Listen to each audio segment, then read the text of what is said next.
सोचिए, कुछ व्यापारी जहाजों में भरकर आते हैं, कहते हैं हमें सिर्फ व्यापार करना है, लेकिन कुछ ही सालों में वही व्यापारी आपके राजा बन जाते हैं। ये कहानी है एक ऐसी कंपनी जिसने भारत को सोने की चिड़िया से गुलाम बना दिया। साल 1600 इंग्लैंड की महारानी एलिजाबेथ फर्स्ट एक चार्टर पर हस्ताक्षर करती हैं। एक कंपनी बनती है, ईस्ट इंडिया कंपनी। मकसद भारत और एशिया के साथ व्यापार।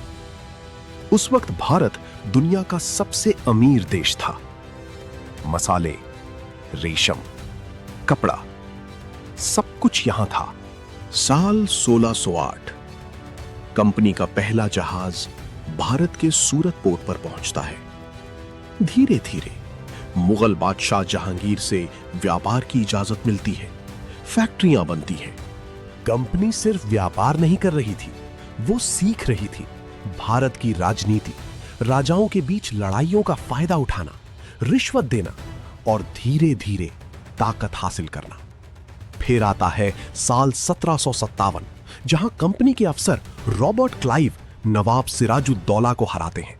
लेकिन ये जीत तलवार से नहीं, धोखे से मिली थी। यही वो पल था जब एक कंपनी शासक बन गई।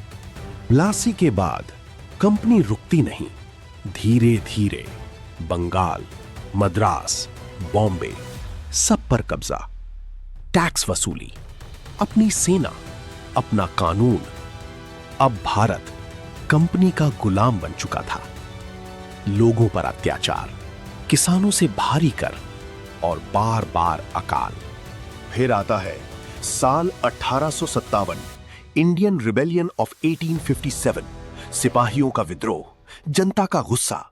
नाम सामने आते हैं मंगल पांडे, रानी लक्ष्मीबाई। ये विद्रोह भले ही सफल नहीं हुआ, लेकिन इसने कंपनी की जड़ें हिला दी।